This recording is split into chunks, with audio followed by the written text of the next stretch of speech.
Coming at you from the OLR podcast studio. It's really more of a basement.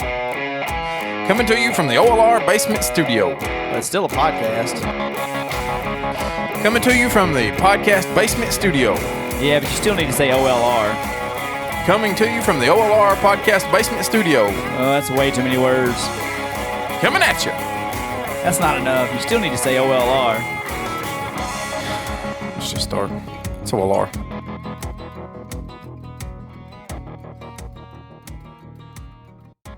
Welcome to the One Lane Road podcast of Lucas and DK. I'm Lucas.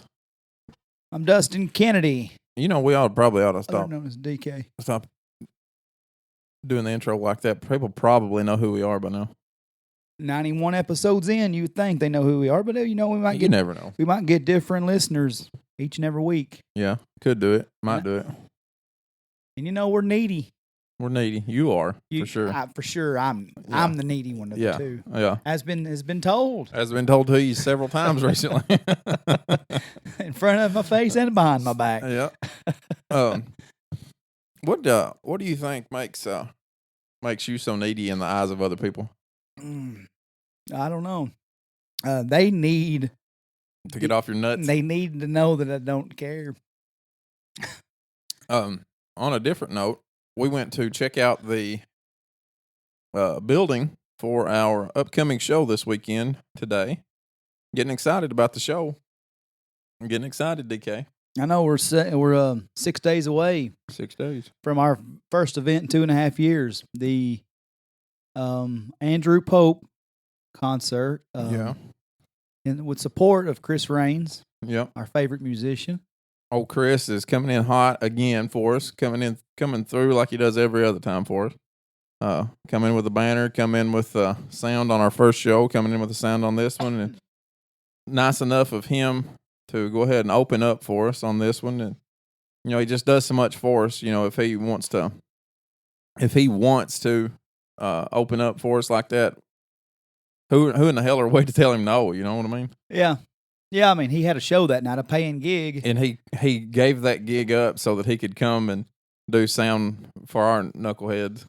So it only made sense, since he was going to be on the premises, as was. If he wants to get up there and play a song, then, man, get up there and play, Chris.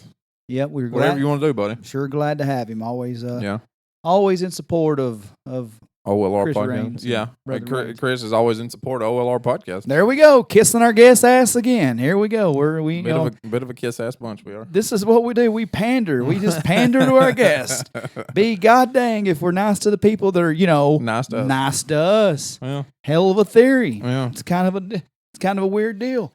I always got tripped out by that when people would say, "Why do you want to kiss all these guests' ass?" Well, how about I get down here and say, "Hey, Jake Roberts, how was those 30 years of drug abuse? You worthless piece of crap." Instead of maybe working on the positive side of the story where he kicked all the habits and kicked the demons. Your dog needs to chill the hell out back here. This scratching. Yeah. And but she didn't get it. She didn't get that when I threw that pack of gum at her that was to quit. What a novel idea that you get your guest on and actually paint them in a positive light instead of saying, "Hey, Trae, how do you feel knowing when you talk about God and religion and that it pisses people off? How do you know that people want to burn your whole empire down to the ground in your hometown because you think a little differently than them?" Yeah. But anyway, getting off of all that, tell me something. We haven't done a sports episode in quite a while. No, we haven't in a long time. People's been on me about this. And let me tell you something. I have not heard or watched anything about sports since the last time you talked about it. So fill me in. What's up? I did a terrible job for our listeners. We actually did a preview with Jim White at the first of the season, and we ain't talked Titans ever since. Tell me, what's Emmitt Smith up to now? Emmitt Smith is doing great. Yeah. He finally broke the record. Damn. No kidding. Deion Sanders probably doing pretty good too, ain't he? Deion Sanders is the most idiotic. Deion Sanders better be glad he's Deion Sanders, because how he has a job on the NFL Network. He come out last year and responded to Kevin Byard, who had led the NFL in interceptions, and called him just a fan. Yeah. So you can't look at the guy's Twitter handle and know that he's leading the NFL in interceptions. So that guy, like a lot of people, living in their own world themselves. And it happens. You get this blew up sense of self sometimes, and nobody's really around just to call you on it. You know what I mean? Yeah. Different than us. Insulated. Different than us that we're trying to build our brand. So therefore we have to promote our brand. Yeah. Sometimes that's what you got to do. Sometimes Deion Sanders' brand's already built, right? Yeah. And you know what? Ours isn't. Yeah. And if we don't promote it, then who the hell is going to promote it? Who's going to? Anyway, back to Emmitt Smith. Yeah, he broke the record about 16 years ago, running back record. So, Well- but now you know why I quit talking about the Titans, because the last time I come here and said, "Yeah, baby, we're going to be 2-1, 3-1, tighten up for the Yeah. boys." They go out and they lay a shit show in Buffalo and lose to the Buffalo Bills. Well, They were terrible. we went. The last thing I heard, was that they were 4-1, I believe, right? I have no idea. I can't remember. At the beginning of the year, they'd 3-2, maybe something like that. yeah, I something can't like that. remember. They were doing pretty good, not too bad. Where are they at now? What are they doing? Well, they're home. Mm-hmm. Well, the playoffs started yesterday. Yeah. The Colts, Texans. I don't know how if you're a Titans fan, I don't know how you even justify choosing for those guys. That's like a Tennessee fan saying, I hate Alabama. Right. 364 days in the year, but then in the national championship, well, I'm roll tide today because it's SEC. It makes no sense to me. Right. If I hate a team all damn year long, you better believe my ass is going for Clemson if I'm a Tennessee fan, because I don't give a damn about SEC bias. I hate Alabama. I hate them. I don't like them one day a year. Right. So I hope for the damn field to collapse yesterday between the Colts and the Texans. I guess maybe I like the Texans a little bit more than the Colts, just because the Colts beat us. But man, you can't be Andrew Luck's a bad boy. The Colts. I mean, talking about before the season, he couldn't even throw a Nerf ball. Yeah. And come out here and What do you do? Have surgery or something? have a shoulder surgery. Mm. And missed all of last season. Andrew Luck's the reason in 2011 when Peyton Manning missed with his neck. I watched him in college, and all the Titans fans were going, "Oh man, I hope they go 0-16." I said, "Well, I don't, because if they're going to draft Andrew Luck, and he's going to beat our ass for a decade and some change, just like Peyton Manning's done." Uh-huh. And now to this day, he's 11-0 against us. Mm. We swept the Colts last year with their backup, and now he's back and he's kicked our ass twice. And sometimes you just have a team number, and the Colts have our number. So Clemson Tigers playing Alabama. Is this the that's the championship game tomorrow championship night. game? Now, how are they both 14-0 and Clemson's ranked number 2 and Alabama ranked number 1? Well, somebody's got to be 1, somebody's got to be 2. Is that Strength of schedule? strength of schedule? Just Alabama's because they're Alabama. Alabama, Right. So I can't wait to see who the next bandwagon fans are in Tennessee when they're not good. Because I don't know if I know anybody outside of P. Ridge that was an Alabama fan prior to winning championships. About like Florida. Don Asbury was the only person I knew was a Florida fan, maybe Chad Flatt, prior to Tebow Mania. So next time when this big, when Florida State or Clemson or whoever makes his next big push. But, the Titans football season wrapped up. They finished 9-7. Not good, huh? Well, I mean, 9-7. It's above 500. Three years in a row. Actually, believe it or not, the first time in the 20-year history of the Titans where they finished 3 winning seasons in a row. Not even McNair and George and all those guys did that. They had a lot of 8. They had 8-8. 8-8s, 9-7s, and they had one year where they missed. Missed going. I'm sorry, wife text me. And but yeah, just to Had a recap. damn stroke for a minute. Yeah. Yeah.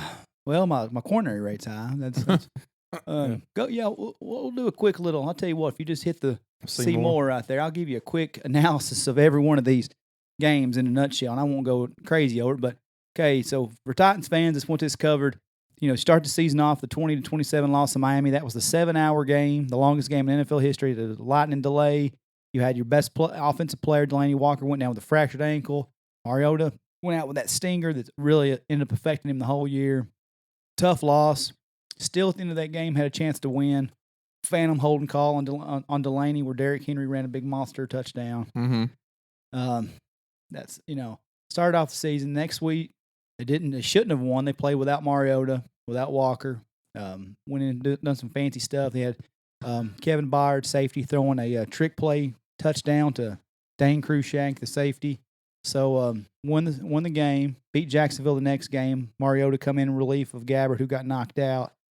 Started the season 2-1. Then they go in right there, 3-1.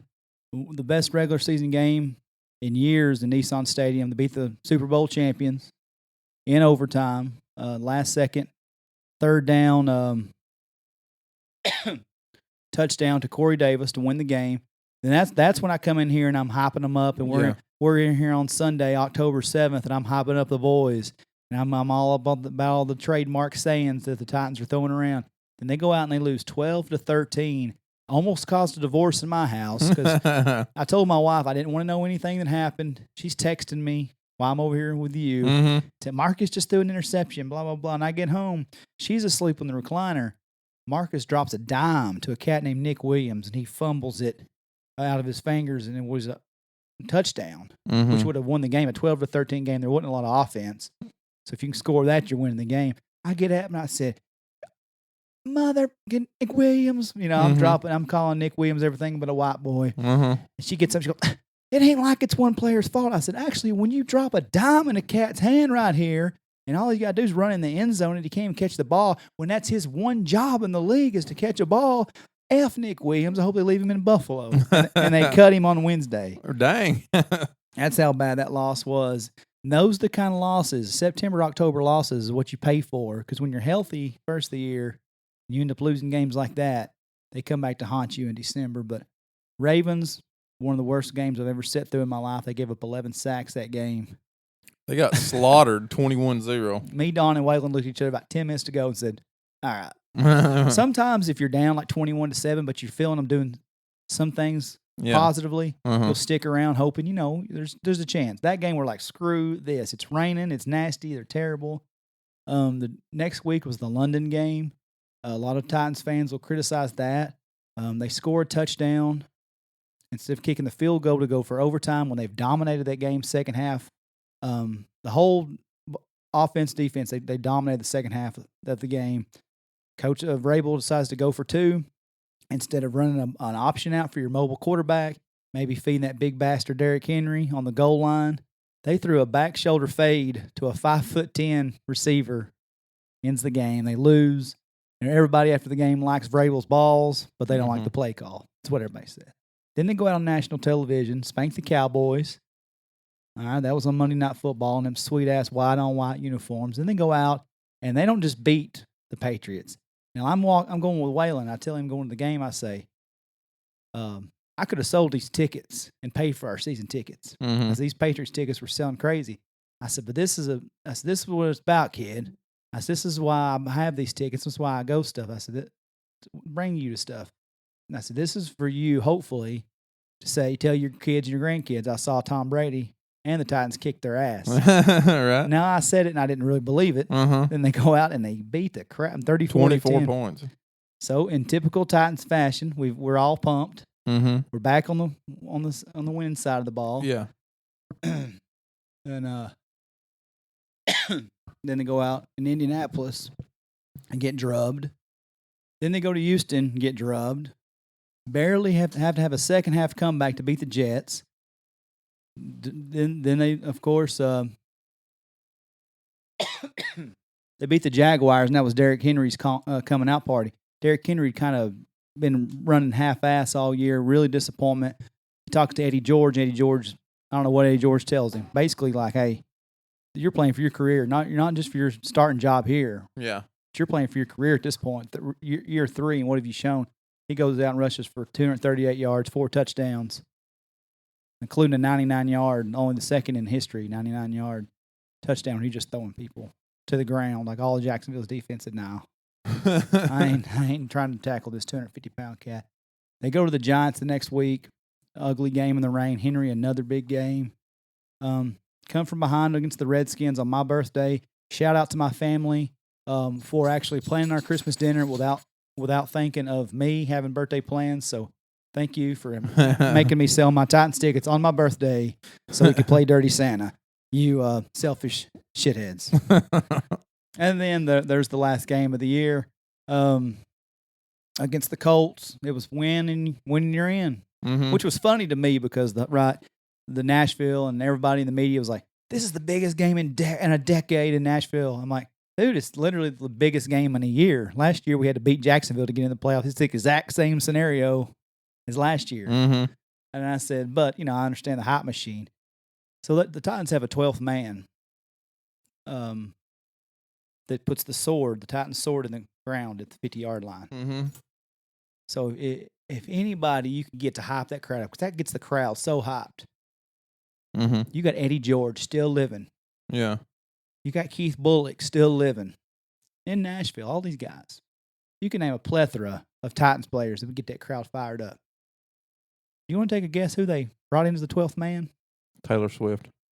Well, her body double. Who? Keith Urban. Oh.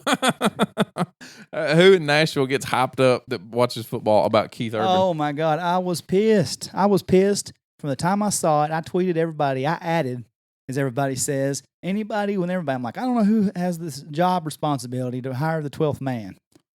But you've got Eddie George still living and breathing, looking like he can put on pads and kick somebody's ass. And you go get that little feminine Keith Urban.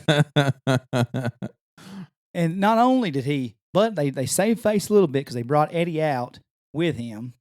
Mm-hmm. And I'm like, all right, Keith, we're sitting at the beer stand by the Logans, just watching on the big screen because I've criticized it all week. And I'm like, all right, save some face here, Keith, you stupid boy. Mm-hmm. Just go ahead, save some face here. And he launches in there. I'm like, all right. But then he goes, and he hits the superstar pose on him almost from Saturday Night Live. He's dropped to one knee. Come on, man. A little V-neck. He didn't have a V-neck there because it's cold. But, he just is so flat. Who? Just a flat little. So they're third. They're done. Oh, they're done. They're done. So what's it going to look like the rest of the year then? So had they won yesterday, they would have been in the Colts spot playing the Texans at Houston. Mm-hmm. So Colts won, and it sucks because all of my least favorite teams in the league are in. Texans, Colts. Of course, Texans are out now. Mm-hmm. Ravens, who I hate more than any team in history. And the Chargers. I hate all those teams, and they're all in. The Chargers are playing the Ravens today. The Chiefs and the Patriots have the byes. Mm-hmm. So I think that it'll be the Chiefs versus the Colts. Then it'll be the Patriots versus the winner of Ravens and Chargers. That's the AFC side. Now on the NFC side, you got the Rams. I have no idea about the. Once you type in NFC playoff matchups, I know the Eagles and the Bears play today. And the Bears, I mean, they got Khalil Mack from the Raiders for a first-round pick earlier in the year. So they're an intriguing team. I don't know why they didn't take that. I don't either. It didn't at all. Didn't know. Okay, here we go. So New Orleans, man. So New Orleans and the Rams with 13-3 records have the first and second seed byes. What does that mean? That they just don't have to play the first round? Right. So Seattle and Dallas. Dallas won that game last night, and I don't know how that falls, which one they play, but Dallas is intriguing. They also traded for Amari Cooper, so from the Raiders, who John Gruden just giving away talents out there. I mean, he's getting first round picks for them. So, but now do they have enough competency to draft? You're not going to get players of Khalil Mack and Amari Cooper's production, that's for sure. But they're getting picks for them. I would like to. I'd rather see the Eagles, I think, than the Bears make it. But man, I tell you what, the Saints and the Rams are just fun football. Mm-hmm. And I went in with my brother-in-law on some cards in Vegas, so I'm really rooting for those Saints this year. Right. So, what do you think the Super Bowl game is going to look like? I think Saints and Chiefs or Chargers. If the Chargers can get past the Ravens, man, the Colts are hot. They've lost one game in a month. You don't think New England's going to have anything to do with it? Man, they just look really. You hate to say it. Mm-hmm. You hate to say they're out until they're out. Right. Because they've done it. Right. But I mean, Brady's 41. I mean, or whatever he is, 40, whatever. He's got. I mean, Father Time will get all of them eventually. So I'd say Saints, but the Cowboys are hot right now, and the Rams are still hot. So, but I'm gonna say Saints and Chiefs. I'd like to see that. It'd be a fun matchup. Better winning records on the NFC side than on the AFC side, right? Yeah, yeah. Those even the Chargers are 12-4, but there's 2 13-3s on the other side. So, is that competition? Do they have? Is there better competition in AFC than NFC, or? Yeah, it seems so. Seems like they're NFC just a tough brand of ball. Yeah. But I mean, AFC's improving. So it was just New England, and New England really. I mean, 11-5 is. I mean, yeah, it's a good record, but they have the advantage of playing against Miami, Buffalo, and the Jets 6 times a year. I mean, Jets and especially the Jets and the Bills are in the garbage. So, but anyway, yeah, it was the only other sports related thing that I would cover this week is our buddy LeBron James, who just he come out. We was all waiting for it. For him to know as well that he was the greatest player of all time, and he finally found out. He finally just told everybody that he himself knows now that he is the greatest player of all time. He beat the greatest team ever assembled by himself. Yep, he did. I missed that game. I missed the highlights of that game. I didn't know. Well, it was in 2016 is what he's referring to. Yeah, I didn't see it. I don't remember us covering it. It may have been when we were off. I don't know, but we covered it. That was good. That was good, man. He 1 against 5. That's 1 on 5. Impressive. I didn't realize that you could take all the other 4 players off the court and just let one guy play all of them. But man, it was good that they did that. Yeah. I don't remember like. I mean, he needed to know himself that he was the greatest player of all time. I didn't know until then after I done it. I thought, man, that makes you the greatest player of all time. Because when I overcame so much, in that series, and then after I won, that was it. That was it. I said, all right, now you're the greatest player of all time. I'm just glad he knows it now. While you're looking for that quote or whatever, there's also a video surfaced of Michael Jordan in 1993 after he won his 3rd championship. I listened to that too. People were saying that that's the same thing, but it's not. He didn't say the same thing. He said, "Does people want to put me in the? Does that make me better than Magic Johnson and Larry Bird?" He said, I don't know. That's not my job to determine. That's you guys. Yeah. He said, maybe I would like to think it does. He said they've never had a three-peat. Of course, I mean, at the time, Magic had 5 championships. He finished his career with 5, and Larry Bird finished with 3. But at the same time, I mean, yeah, Jordan had done something those guys hadn't done.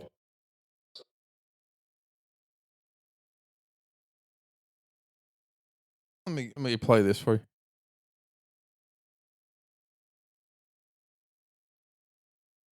This guy right here, he needs to get rid of that guy. He said, LeBron James says right here. This guy that said for so many reasons right there. He needs to get rid of that guy. That's his yes man. Right now. He needs to get rid of that guy, just cut him loose. I don't know how much money LeBron James throws at that guy, but it's too much, and that guy's just telling him what he wants to hear. You don't need somebody around that's echoing what you're saying, just to be echoing it. If you're sitting around and say, that one right there made me the greatest player of all time, and somebody goes, for so many reasons, cut him right now. He's off the team.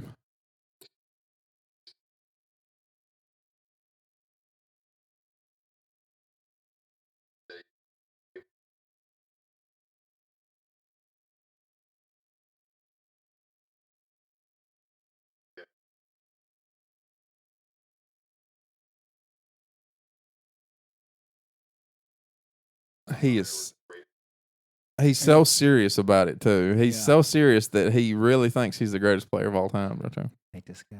The thing is that he may be.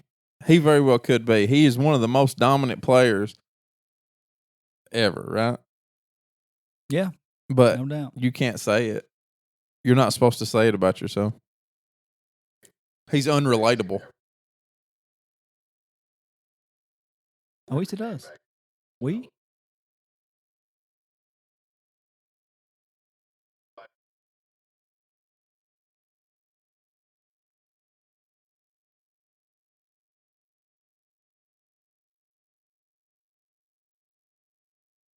He did say us and we in there that I missed the first time around. So I'll give him credit for saying us and we.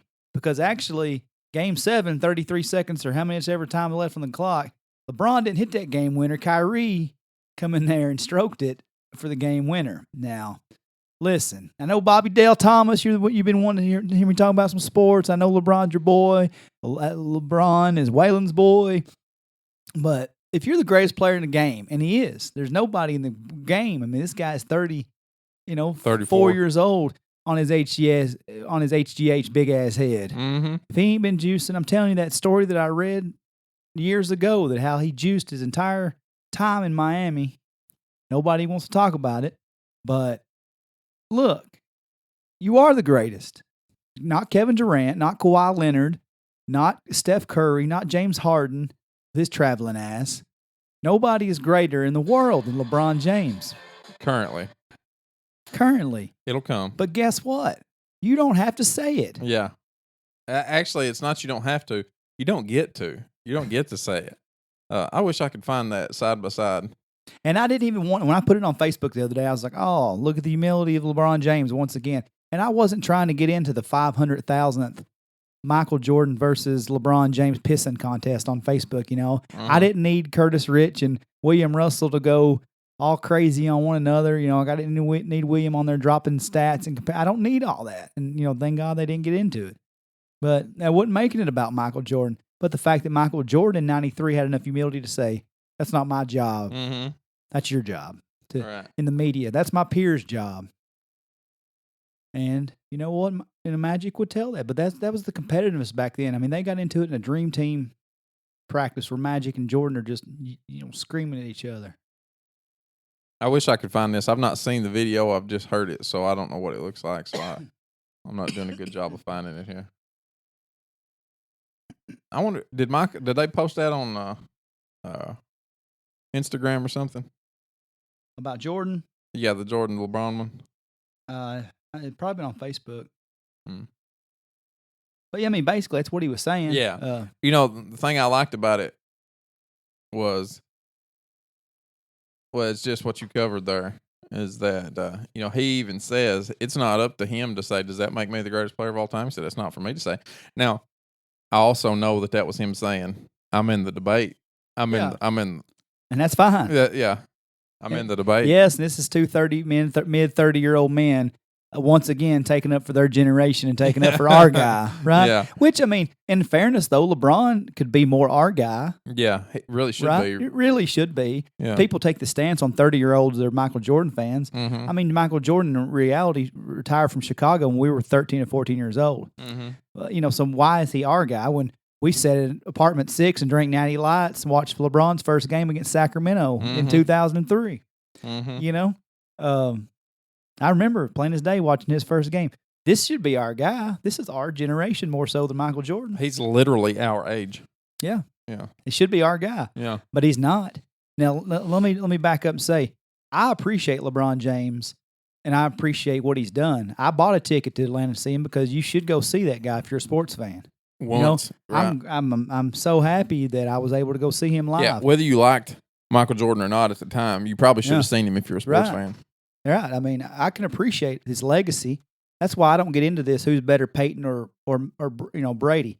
I'm just happy in my lifetime. Not only was I able to see them live, but I was able to witness their whole careers unfold. Just be happy you're watching greatness. Right. This big-headed, egotistical asshole needs to chill out. Yeah. Just chill out, dude. I know he's doing it for television and whatnot, but he really believes that. Now, he's doing some great stuff. He's probably done more and gave back to the community more than Michael Jordan ever did. You know, building schools and doing all this stuff. So, as far as larger impact overall, yeah, he's probably made it, you know. But I don't know, man. Something about. And let's don't think Michael Jordan's the most humble guy ever. I mean, he knows his place also. And I don't know sure that the video in 98 would be the same as 93. You know, I don't know. He got a little more brash as he got older because he knew he was that good. But this is you can go on forever about this, you know. Yeah. Magic Bird, Wilt, Shaq, you know, I mean, Duncan, Karl Malone. It's a It's whatever you like. LeBron's up there. Yeah, for sure. You know, some people he's 1, some people he's 2, some people he's not even top 5 or 10. So, Are the NBA playoffs happening yet? no, that's not till April. So why is everybody up in arms that he's injured right now? Because, I'll tell you what, he's for his 15-year career, 16-year now, he's never had an injury. He's pulled his groin, and he's finally missing time. He's never missed time. Now he took that little sabbatical, his first year back in Cleveland when he just took off and went to Miami for a couple weeks. Mm-hmm. You know, nobody questioned. He just took a leave of absence for the team, came back and averaging 30 for the rest of the year after he'd been hurt. Yeah, or taking some time off. Telling you, there's an article on the internet that's floating around somewhere. I read it about 5 years ago, and it's talking about all these guys getting busted for this pharmacy in. You're talking about the Balco scandal. I don't. Was he wrapped up in the Balco scandal? No, I don't. I think it was a lesser extent of that, but there was a guy named Richard,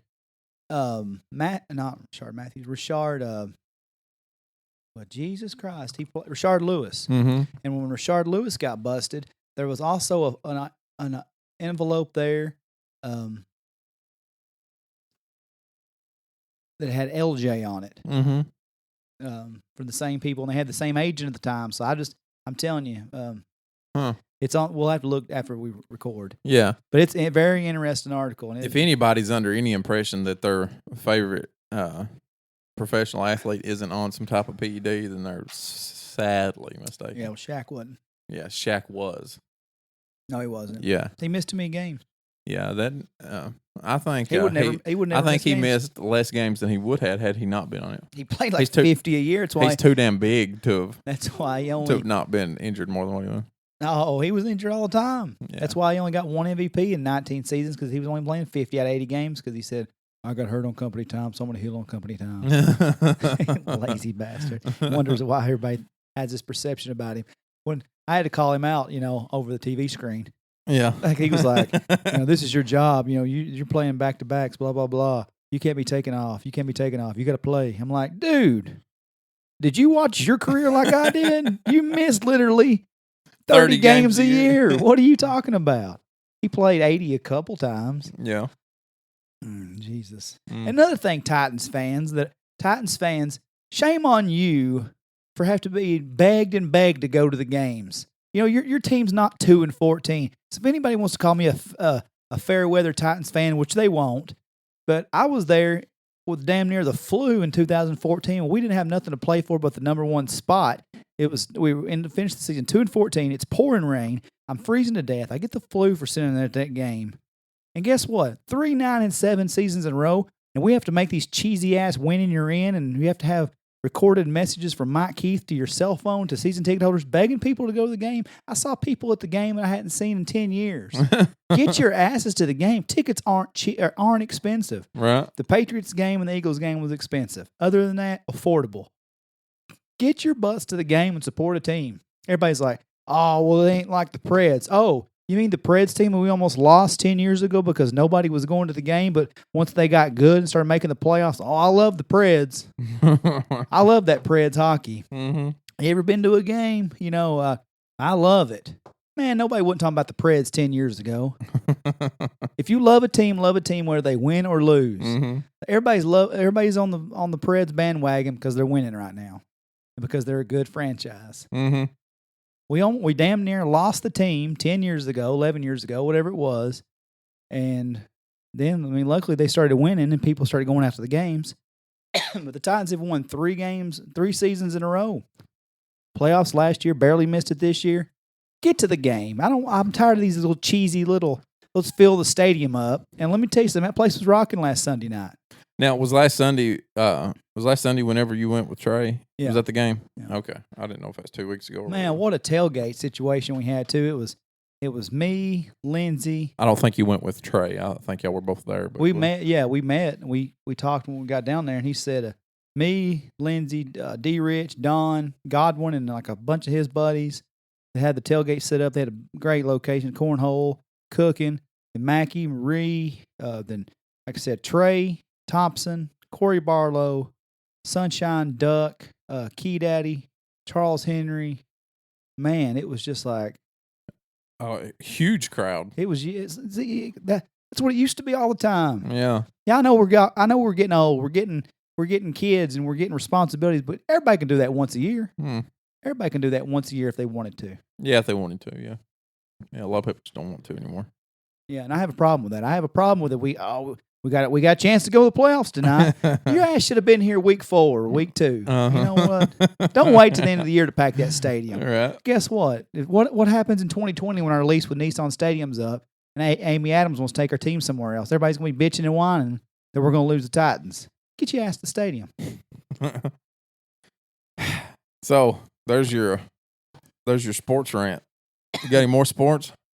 No, I'm sick of talking about it. I'll talk about it in 4 more months, I guess. The NBA playoffs is going on, but I am excited. Our ticket sales are going great. Good for the event. There are still limited tickets. If you hadn't, we hadn't really got into Andrew Pope. Now Andrew Pope's got 2 records out. He's got the single "Going to Be Gone." It's out right now. But now he's got an album in 2012 called "Here We Go." It's a 12-song album. Some of my favorites. He's got a cover of "Dreaming My Dreams with You," which is a Waylon song. He's got "If Waylon Could See Us Now," "Green River." You know, I hadn't listened to that album as much, but I tell you what, no, his "Stoned on the One" album in 2017. My personal favorite is "Everything's Changing But Me."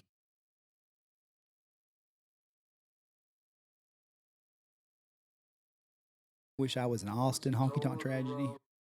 This is gonna be gone. We're playing it now. Set me free. Gonna be gone, gone, gone. I'm here now. Good voice on the kid. He's got a good voice. He's our age. He's from around Huntsville, Alabama. I forget the actual town he said he was from, but yeah, I tell you what, I can't get enough of that "Stoned on the One" album. It's 13 songs, and definitely go download that. I know a lot of the guys have been checking him out ever since he came on. And, you know, he says 2019 he's doing an album with Shooter, so that should be cool to see. But yeah, holler at us this week. Holler at me. We still got a few limited tickets available. Yeah. Big shout out to Barry Gore from JB's Barbecue. Him and his wife are going to be there on site selling their barbecue. Come with an empty stomach and get ready to eat. Yeah, we didn't organize it quick enough, but we probably just had that one set price for you guys prior. But anyway, buy your ticket. You've already bought your ticket, so come hungry, and he'll give you a good deal on some barbecue there, and it's going to be some good stuff. Of course, like I said, Chris Raines. As soon as we put Chris Raines' name on the marquee, and it's been that way for weeks and weeks. Yeah, I just finally text Chris. It's like, maybe we need to do a new flyer to, let people know you are actually part of this show, and put Barry's Barbecue on there as well. And, we sold 6 tickets that day. Well, yeah. Everybody's like, oh, shit, Chris is playing too. I was on the fence because I don't really know Pope. Yeah. He's like, but now that Chris is playing, let's do it. Yeah. So he called up and good. Bought 6 tickets. And good. So this coming Saturday, what times everybody need to be out? Well, we got it 7:30, so we're looking at probably Chris Raines starting at about 7:45. Yeah. We'll get up there and talk a little bit and introduce Chris, and Chris will go for amount of time, and we'll probably try to get up Andrew starting about 8:30. Yeah. So, but get a brief intermission in there for everybody to wander around, throw plates away, get more food, then get settled down, and get Andrew starting. Yeah. So we look forward to seeing everybody. This is our first event since July 2016 when we were just figuring out our way around here since our music day at the park. It went so well. So really look forward to it. But we've had some really good feedback from that last 2 shows. Yeah. Yeah. Jake the Snake was really good. I've gotten some really good feedback about Jake. Boy, he's still good, ain't he? Still cut a promo, can't he? I mean, yeah. And then I had he sold it, didn't he? Yeah, I had one guy tell me, he said, I'm going back and listening to it again. And he said it was so good. He said, I just feel like I missed some of it. He was going so fast. I'm going to go listen to it again. And I said, well, if people would listen to it actually on 1 speed instead of on fast forward, which blew my mind when he told me that. I'm like, what do you mean you listen to it like on double speed? Yeah, well, 1.5. I listen to a lot of them on 1.5. Just to get through it? Well, just if it's going to be 3 hours and I want to listen to it in a shorter amount of time. Dude, more power to y'all, but it freaks me out when I'm just hit it on accident. I'm like, no. I I don't like that. But Blake Allen texted me this morning, so I hadn't texted him back. So this is your text back. He said, just finished Trae and Jake the Snake, and y'all definitely need more interviews like them. I know Trae's a hometown boy, so that was pretty much just a regular show, but it was a damn good one. And Chad Flatt, our buddy, said, well, apparently I've texted him more than I thought I had. Yeah. He said, just finished your episodes with Trae Crowder and Jake, probably your best 2 shows you've done, in my opinion. I like the Jake interview, touched on a variety of things and not just the usual questions. I think the Trae interview was perfect. He still got his point across without getting deep into political beliefs. So you get the benefit of his fan base listening, and you don't alienate any of your own fans. And he said, also notice Lucas is getting a little more loose with his language, especially. Probably in the Trae when he was, it was so hard it just kind of bleeds over into you sometimes. He said he couldn't, but he's still upset for your deep disdain for pro wrestling. Maybe like Trae said, one of these days whenever Camden gets older, I'll get into it. I may be down here spouting it off. I tell you what, Chad's about to be busy, man. He's about to quit doing his displays at every show. He's getting guests from Bigger former shows, wrestling. yeah. Where he's, instead of just taking, like especially on the where he has to fly, he's just booking a talent and flying with the talent, setting up, doing signings, which is awesome. Yeah, I like it. I'm Good jealous. deal I'm for jealous of that. I would like to do something like that with athletes. good for him. Because I'm man. needy at AF, as the kids say. Well, Chad's got EMFer. a hell of a voice on him. I mean, it's he needs to be out there where more people are hearing him. He needs to be doing bigger stuff anyway. What's funny about Chad doing his work on Twitter with these wrestlers and stuff that he does the show with, these wrestlers are so out of the loop on their own signings and stuff like that, that they'll text Chad because the promoters are so bad sometimes that Chad will be doing all the promoting because he's got a guy coming in and he wants his booth to do well. Yeah. So he does so much promoting that the promoter's not doing, that the wrestlers will text Chad or tweet his account, be like, hey, what's the setup for this going to be? Or Chad's like, he's like, I get so tired doing these promoters' work for their own show just to make sure I'll have a good turnout for my booth. Yeah. I mean, same difference. He just needs to start doing his own shows then. Yeah. Well, he will. Mm-hmm. I have no doubt big things are coming for his Heroes and Legends company. But well, good. Well, Jeff Jarrett's the same way. I'm coming through Hermitage Springs one day. I look down at my phone and it says Jeff Jarrett. And I said, what the heck? And he said, hey, man, what's my accommodations for the show this Saturday or whatever it was? And I went, what the hell? Come to find out, when I met Jeff with Chad, told him we were Heroes and Legends, there's another Heroes and Legends in Fort Wayne, Indiana. He was going to be on that show. So he didn't even know which Heroes and Legends he was working for. And he was texting the guy that least he needed to be talking to. Right. So did you get him straightened out? I said, man, you're talking to the wrong guy, but I think I know what's happened. happened. I said, let me get you the right contact info. Yeah. So, but no, I was happy. We didn't get to talk about the fallout on those shows. But yeah. What'd you think about the I thought they were really good. As far as Trae goes, it was we didn't get into any politics or any religion or anything, and just for anybody who's wondering, yes, I do believe in God, so there was a comment there that some people had question about, and, it's just the ways, some of the ways, was the what spawned that question there. Easy Fruit Loop. Yeah. And that's as far as I'm going to go with it,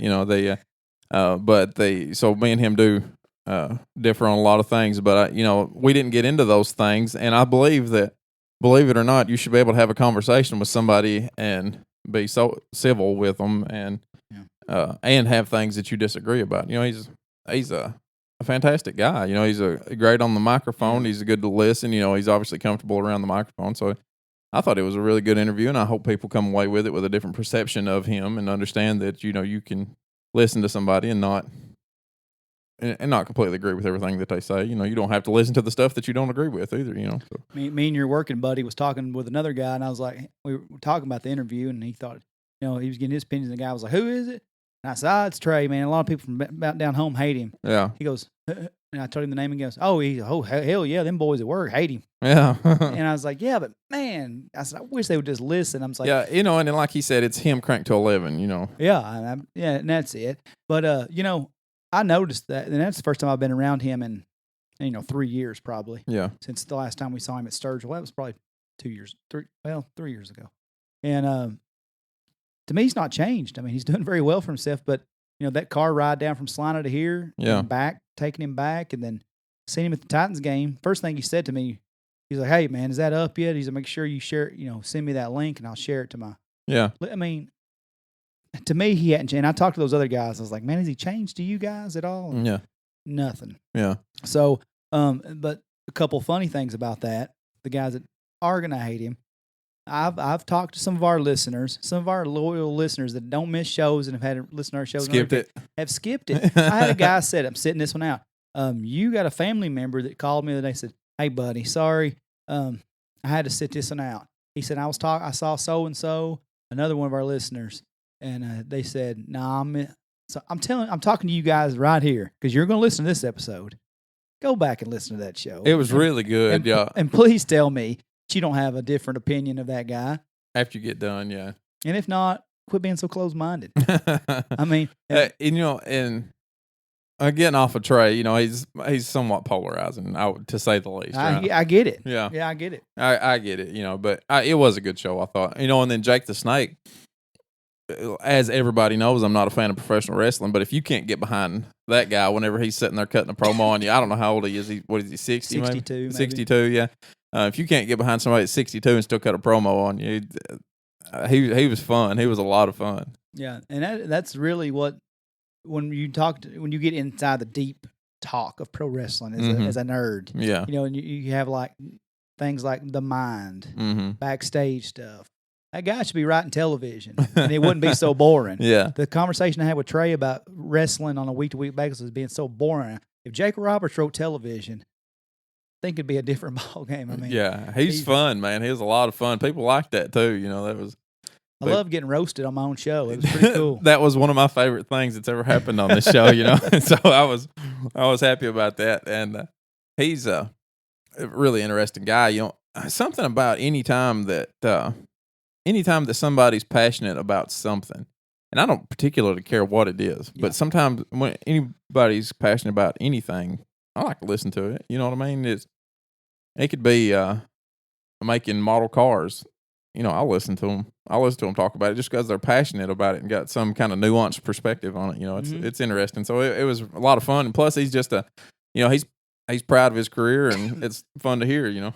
What impressed me about the Trae episode, going back to Trae, you and him, the stuff that you would talk about off air. Yeah. It makes me want to go, A, read a dictionary, B, just search the internet for stuff that I don't even know about or care about. Yeah. So I can have y'all were like shooting some stuff, like you, when he had that stuff. Yeah. That we'll not talk about. Yeah. You had no idea that you even, I didn't know what it was. Right. You're like, oh, yeah, that's that so-and-so. He's like, damn, Lucas. Right. You pretty sharp, man. You know your shit. Well, I have a wide range of things that I get involved in that don't make it to the show, Yeah. Yeah. And then Josh Smith followed up, and Josh is, Josh Smith, which is he's 2 years older than me, 3 older than you. He gives us a different feedback. He gives us a different perspective on the show that we're all, now, of course, who don't like their ego stroked a little bit? Yeah. It's not. He probably isn't going to do that. Right. And that's what I'm saying. It's nice. And I guess it's different. And let me say it like this. We always appreciate positive feedback. It makes you feel good about your show. It gives you a little bit of confirmation that, hey, we're doing a decent job here. And we know we all don't always hit it out of the park. And like you and I have talked about it, sometimes we leave and say, that one sucked. Yeah. And it's going to happen. But I can take criticism. Here's where I'm at with people, and this has come up a lot here lately. If I see you a lot and you shit on me, sometimes, well, that's okay. Yeah. Because we're buddies, and I feel like, but if I see you twice a year, you shit on me both times. I ain't cool with that. And there was a cat that come up to me the other night, and he said he was kidding, but I'm like, dude, I see you 5 times a year. Should that be the first thing that comes out of your mouth? Like, probably not. Like, let's kid around a little bit, then let's bust my balls. Yeah. Okay, then I won't take it the wrong way. Right. Or even like other people that if you're just going to make fun of me for a certain thing, but I only see you twice a year, you're probably a jackass. All right. Okay? Yeah. And you need to go back So, to relating about what. are you calling Josh a jackass right now? No. Well, that is funny because I never see Josh. Right. But no, it's just been different with Josh because I've always liked him. Yeah. Now he's controversial. He's like a epitome of what an internet troll kind of is. I literally thought I was going to have to get a bag of popcorn one time for a conversation between him and Jeremiah Wheat, who I like both of them tremendously. Complete opposites of people. But now individually, I like the shit out of Josh and I like the shit out of Jeremiah. But these cats were going at it on Facebook, and I feel like that Michael Jackson meme where he just sitting there eating popcorn, watching the show. And I seen Josh at Melvin's the other day, and he had commented on our "Baby It's Cold Outside" episode, and he said, first off, I'm truly offended by your version of this song. He's like, it's the worst thing I've heard, and I'm thinking about reporting filing a claim for that anyway. Yeah. But then he said that we shown our hypocrite side by saying that we didn't get offended about anything, but then we got mad about people being offended so easily. He's like, which is actually being offended. Yeah. And I said, well, look, pal, if I can't be offended by people getting offended while we're both talking out both sides of our mouth to make a good show happen, then I don't know what you expect from me. Because that's what we do a lot around here. We talk out both sides of our mouth sometimes to make a That's what show. happens. You talk so much, it just happens. Sometimes we don't know. But anyway, I didn't get mad at him, and I just, and then we talked about it. I seen him at Melvin's. I saw him and Leslie, which was great. I hadn't seen him in 10 years probably, I bet. Yeah. And he's surprised you. He's got some interest too. Like, and I think I've probably said this before. He's got a little bit of car interest in him too. Surprising. Yeah. He's we went for riding my Mustang one time, and he said, "I always really liked this car. This is one of the cars I got into," and we had a little conversation about cars at one point in time. Huh.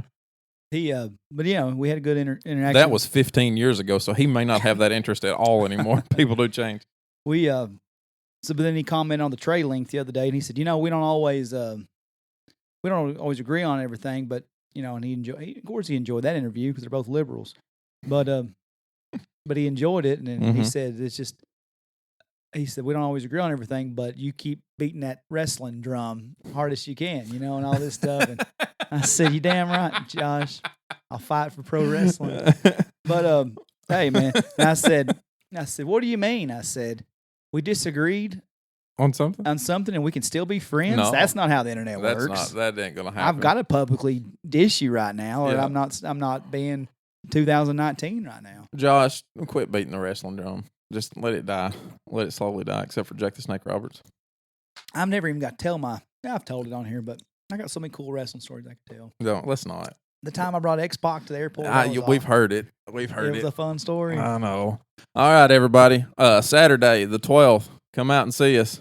7:30. Be there just a little bit early. If you don't know where it's at, DK's got the not directions, but the address posted online.